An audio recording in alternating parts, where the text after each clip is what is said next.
Hello, welcome back to another episode of BS with Bella, but this one's a little differently. Of course, there's no camera. This is a recorded Zoom.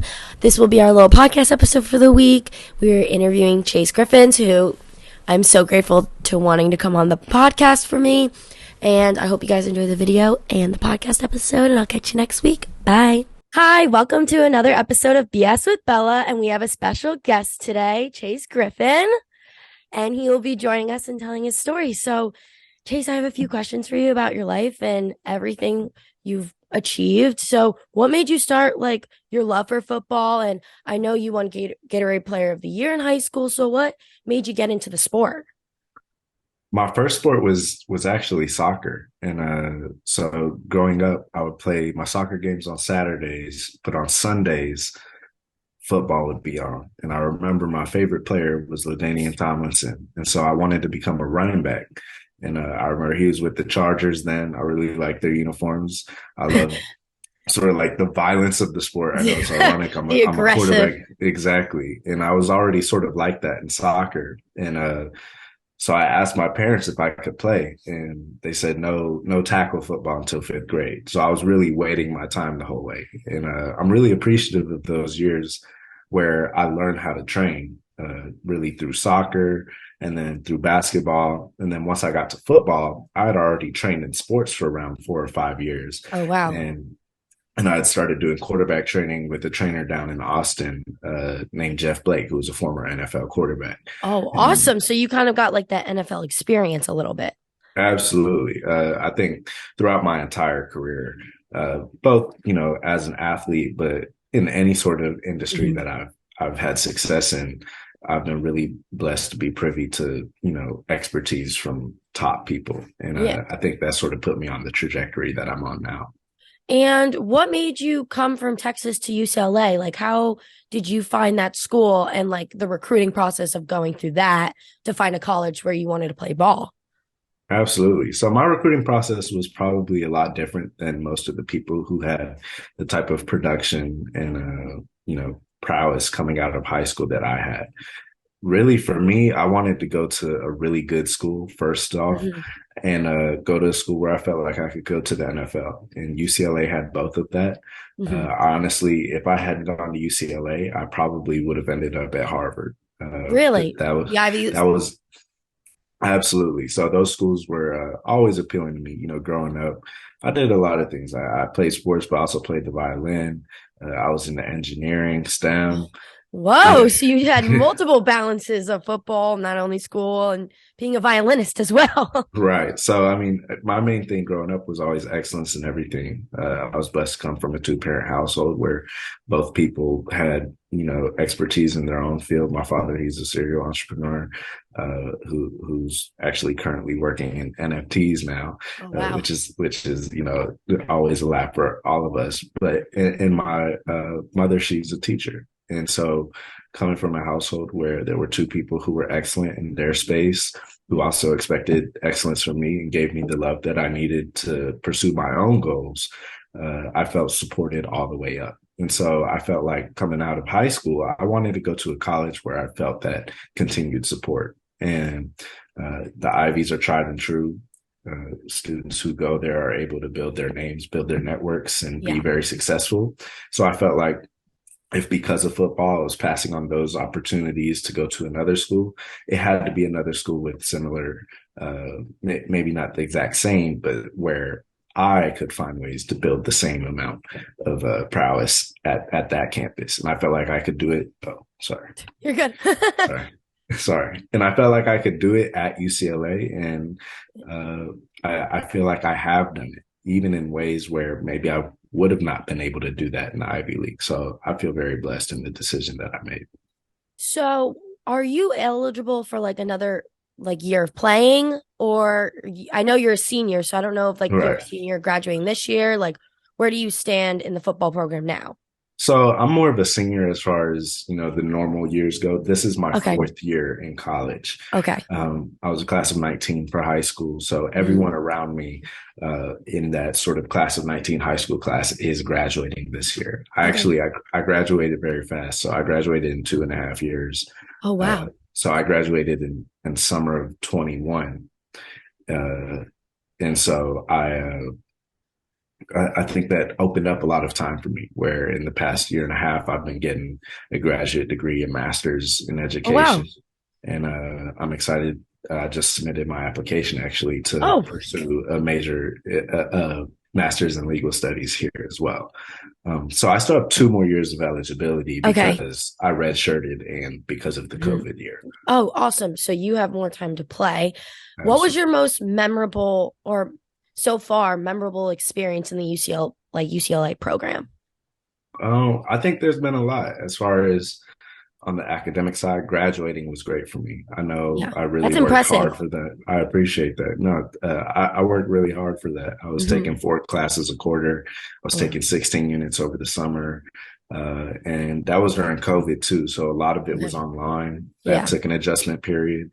But I think, for the students who really utilize that time and utilize sort of everything slowing down, they were able to sort of build themselves back up. And I know going home was really helpful for me, sort of setting my home base again.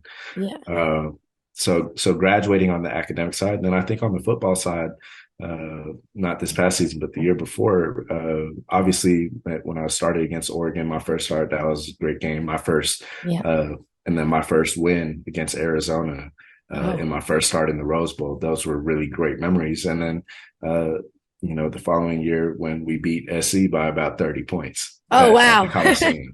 So I think, football, there's been a lot of ups and downs in the Hmm. program since I've been here. I think I see the blessing in it as being able to thrive no matter where you are and finding ways to build things back up. And I've learned a lot from my experience and look to continue that. And so you've won NIL like athlete of the year twice. So how does like the endorsements work? Because I know this is a new like NCAA ruling. Like, is there fine lines when you're getting these endorsements about like using UCLA's name, or are you reaching out? Like, how did you get known for being like the king of endorsements? Right. It's still an ongoing process. Yeah. And I think it's sort of caught everyone by surprise. Not really my story, but I think all the different stories that have Yeah. developed in NIL. It's brand new for both brands and student athletes alike. And uh, because of that, innovators are being rewarded. And I think Yeah. in the space, whether it just be happenstance of me being amongst the first athletes to sort of time it out where we were first in Mhm. NIL, or just sort of what I've done always, which is try to be excellent in everything. I've Yeah. become an I've become an innovator in the space, Oh. and whether it be from the content side, from the vision that I have for what NIL could be, or Mhm. just flat out my ability to talk about what I do in NIL and what I think others can do. I think God has given me a lot of blessings, and I've capitalized on that. Is it hard to balance like all of these like endorsements? Are you like okay with like like being a student, like sticking to contract, being a football player? Have you ever felt yourself as like more overwhelmed, or like have you found a really good balance in between all of it? I've never really felt overwhelmed. And I think it's because I try to be really authentic in both my content and my brand partnerships. In every single interaction, whether it's setting up this podcast or whether it's talking to a brand to close a deal or talking to a company to tell them how I can add value, I Yeah. always try to be myself and I always try to be genuine and polite. And I think that plus manners goes a long way. And that sort of goes back to how I was raised.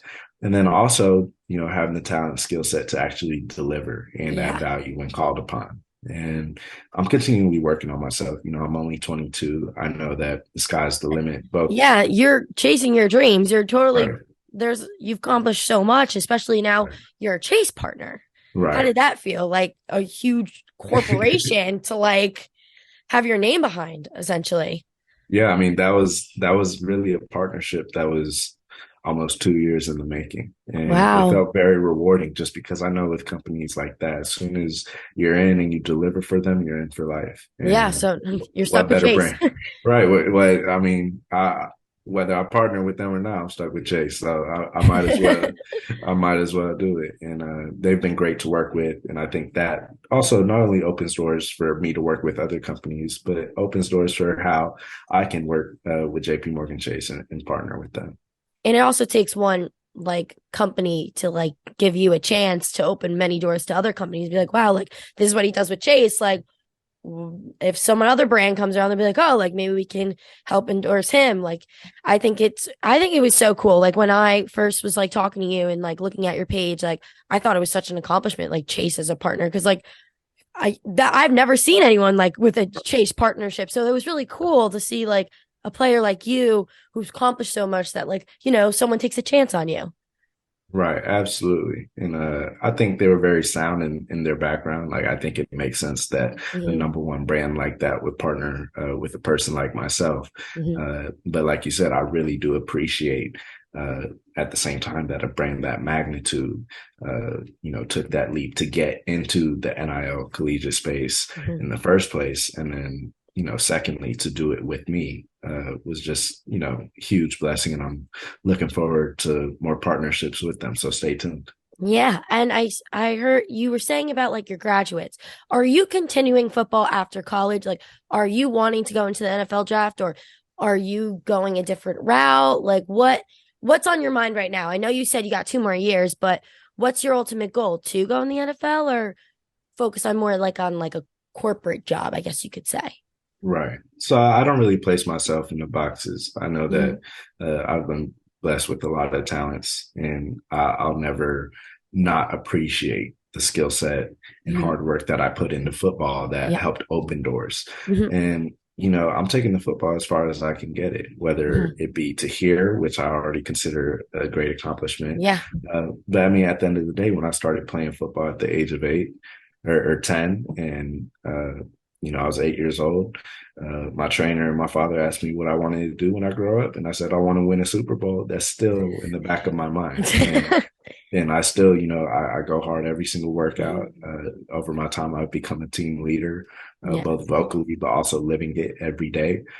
And when you do the right thing, I just have a feeling that things take care of themselves on the field. Yeah, And everything so happens for a reason. right. And I never try to force things. Hmm. But I love competing. And anytime I'm on that field, I'm going to compete 100% and be prepared. And that tends to lead to being able to play at the next level. And then as far as the corporate side and more traditional workspaces, I feel like I'm heavily prepared and have already been sort of working in Yeah. that space in college. And I think that's a beautiful thing about NIL. So I think I'm prepared for whatever. Whatever door And opens and closes. exactly. And whatever is there, I'm going to take it to the max and try to do it to the highest level possible. So I see that you love making music. So is this more of like a hobby, or would you ever like maybe, you know, take a chance? Cause I know I've seen you like your stories are going into studios and mixing. Right. Like, is Right. this like a hobby, or is this something you would, you know, open a door to as well? Right. So, I mean, the music sort of started out as a hobby. I started playing the violin at the age of 4, I think, and Yeah. sort of continued that all the way through high school. Now that I'm in college, I really need to pick it back up. I'm in the Yeah. studio and I see they have guitarists and different instrumentalists, and I'm like, man, I need to pick this back up. That might be my niche. But I've always loved music, Hmm. and I think I have a good ear for it just because of the amount of time I've spent in it. Yeah. And when athletes are sort of looking for hobbies, it's always something digital, like it's always Yeah. something video games or something like that, just because it's hard to find activities where you have to use your body because we're always tired. Yeah. They own you, basically. I mean, it's tough with those workouts. And so with the music, um, it's something I can do from my room. I can do it Yeah. from anywhere. It's calming, it's engaging, and it's fulfilling. And to be able to make a beat or something like that, have a finished product that other people want to hear, I think it's a great thing. And like I said, I try to do everything to the highest level. So while it may have started out as a hobby, I know Yeah. that with talent and practice, I can continue to get to the next level. And I think because of sort of what I do in other spaces, it's opened the door for that music where I've sort of been on a fast track to meeting some important people in the industry, and they're great. And I look forward to building with them in more ways than just the music. How do you come up with these mixes? Like, do you like take what's the most popular on TikTok or Instagram or Twitter? Like, you take what's most popular and like mix it, or do you kind of just like hear like similar beats and we're like, oh, maybe like that can like match with another song that's popular? How do you, Right. what gets you into like the creative mindset? Right. I think as far as music, it sort of brings it out of me. And Mhm. I think people who produce and are artists sort of know like a lot of it is just luck. Like sometimes you'll put stuff together and you're like, man, that sounds perfect. And that sometimes happens with me. I try not to force it. I think Mhm. all of my beats start out pretty organically just because I enjoy the melody making process. And then I Mhm. let the drums, come in after. Speak Uh, its mind, let it go.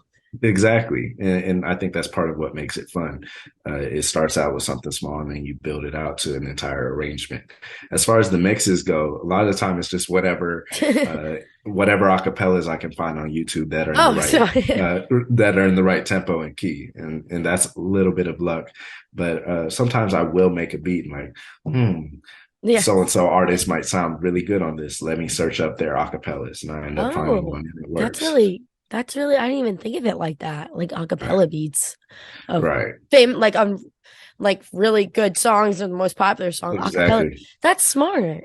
Right. And do you like have you like sold any music or no? This was kind of just like you post on SoundCloud and you some things get more popular, some things you're like, Right. eh. So I have a couple sales, especially in collaborations to some Ooh, smaller artists. yeah. There's actually an artist out of New York who's stay tuned. His name is 4 or 5. So he's packing shows and stuff like that. Mhm. But he's still on the upswing, and so I Oh, think the beats that I'm giving him now, could turn into more consistent partnerships, as he grows and as I grow in the space. So that's sort of an interesting partnership and collaboration that I've done, and then I've sent stuff to larger artists and their yeah. producer camps. What I've noticed about the producer world, it is sort of through the artist's main producer, so it's very Yeah. relationship based. And Hmm. so I think throughout my time building my skill set and more importantly building my network, both on the music side and on sort of the collaboration and content side, I'll be able to create some key partnerships. And you being in LA is like a great location because that's where everything basically is. LA, Hollywood, wherever. Like California is a big like market in like entertainment, music. So Right. you're lucky enough to go to a school where there's access to that. And Absolutely.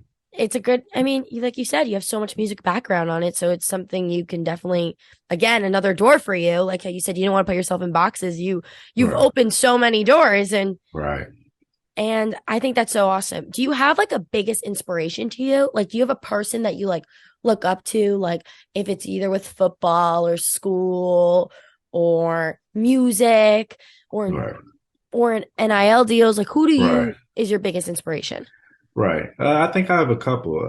I've never been someone to sort of pick one person to Hmm. try to be like, just because I feel like every person's unique. And even if you're trying to be that one person, well, that one person was really, Country, made yeah, up of yeah, five to six different, yeah, ideologies. As far as athletes go, I think Muhammad Ali was always a huge inspiration, both on just like his ability to speak his mind, but also uh, his conviction and what he stood for. yeah, And I'm not saying I agree with all of his ideologies, even yeah, though I do believe in the importance of having pride in self and being strong in that. mhm, Uh, and I've always respected his ability to keenly and in a smart way convey what he's thinking and how it relates to further than just the athletic world. And I think that's a beautiful part of name, image, and likeness, where we're able to communicate who we are to the media directly and not yeah, let it be shaped by anyone else. And I think that type of practice uh, in every industry should be standard, just because we're coming into an age where misconceptions can be damning. And if yeah. we're able to get past that and we're able to truly communicate who we are and develop a sense of self while we're still young, I think you'll see college athletes going on to do very amazing things. If you had to tell yourself freshman year, like a lesson or advice, what would you tell them? Like if you were looking back at yourself freshman year at UCLA. I would say it's going to work out, and I know that's sort of cheesy, sort of corny, but it's so true. I think when you're 17, 18 and you're choosing a college, when you're on that official visit, it feels like the best time in your life. It's like, oh Yeah. my goodness, this is My amazing. brother plays football at Oklahoma. Okay. Oh, So great, great. I know when he was traveling schools, it was definitely one of those. Like, you know, when you know. Right, absolutely. And it feels amazing. And then once you get to campus and you're like, all right, you're third, fourth string, like you're trying to compete to get on the travel squad. It's like Yeah. this is not what it felt like on the official visit. And then if you're not playing as a true freshman, then if your whole identity is wrapped up in being a player, it's like, what am I? Yeah. And some, you know, young student athletes get down on themselves and feel a lack of self-worth because they attribute it to their playing time. But at the end of the day, I think if you're able to look past that and understand that, you know, college is 4 years, but it's setting you up for a very long time in life, God willing. Hmm.